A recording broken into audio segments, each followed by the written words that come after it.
नवरात्रि में जौ बोने का विधान। श्री गुरु चरण सरोज रज निज मन मुकुर सुधार। वर्णनऊ रघुबर विमल जसु जो दायक फल चार। बुद्धिहीन तनु जान के सुमरो पवन कुमार। बल बुद्धि विद्या देहु मोहि हरहु कलेश विकार।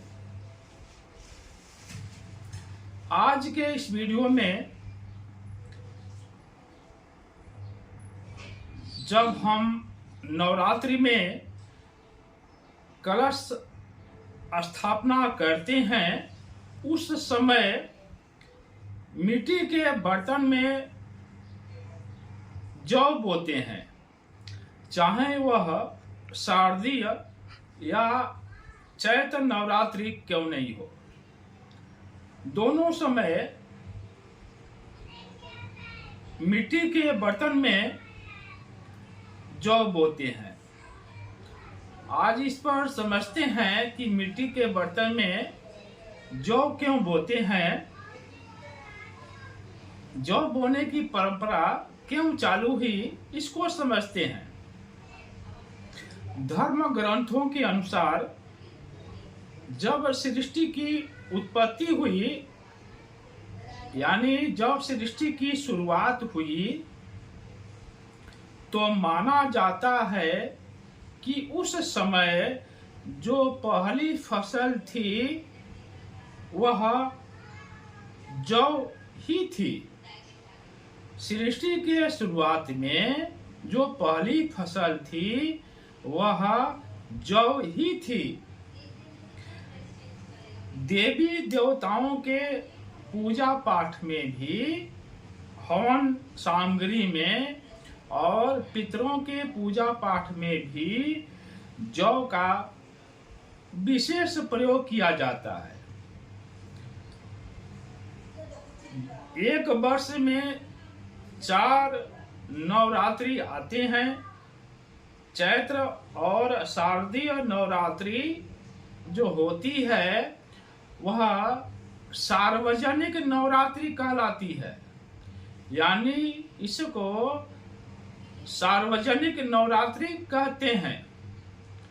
कुछ स्थानों पर विशेष रूप से शारदीय नवरात्रि बहुत धूमधाम से मनाई जाती है। तो 2 गुप्त नवरात्रि होती है और 2 सार्वजनिक नवरात्रि होती है। इस गुप्त नवरात्रि में जो 2 गुप्त नवरात्रि आती है वर्ष भर में 2 बार, उस गुप्त नवरात्रि में शिव शक्ति की पूजा की जाती है। जो लोग गुप्त रूप से मंत्र साधना करते हैं वह इसी गुप्त नवरात्रि में करते हैं, जिससे उनको सिद्धियां प्राप्त हो जाती है। अर्थात गुप्त रूप से शिव शक्ति की पूजा की जाती है। शारदीय नवरात्रि में सर्दी के कारण से, जो सर्दी का मौसम होता है, तो जब मिट्टी के बर्तन में जौ बोते हैं तो जौ के अंकुरण का अच्छा समय होता है, इसलिए जौ का अंकुरण जल्दी हो जाता है और 9 दिनों में वह बहुत हरा भरा हो जाता है। लेकिन चैत्र नवरात्रि में यदि मिट्टी के बर्तन में यदि अच्छी तरह से मिट्टी और पानी भी रखा जाता है तो मौसम अनुकूल नहीं होने के कारण से उसके जौ के अंकुरण ठीक से नहीं हो पाता है।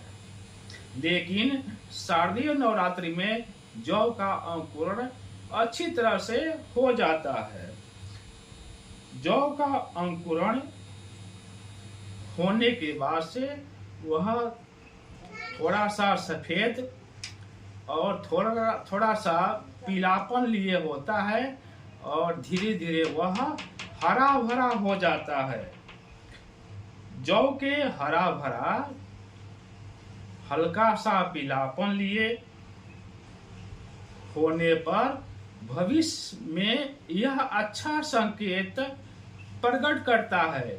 यदि जो मिट्टी में जो बोए हैं, थोड़ा सा पीलापन लिए, थोड़ा सा सफेद लिए और हरा भरा है, तो भविष्य में यह अच्छा संकेत आपको देता है। अब प्रश्न यह आता है कि 9 दिन के बाद जो पूजा उपवास व्रत इत्यादि करने के बाद इस जौ का, इस अंकुरित जो जौ है, उस जौ का क्या करें? क्योंकि धीरे धीरे वह तो अंकुरित हो करके वह लंबाई लिए हुए हो जाता है, तो इस जौ का क्या करें? तो उसमें से कुछ जौ आपको पूजा स्थान में रखना चाहिए, कुछ को अपनी तिजोरी में रखना चाहिए और कुछ को घर के सभी सदस्य अपने अपने पर्स में रखें।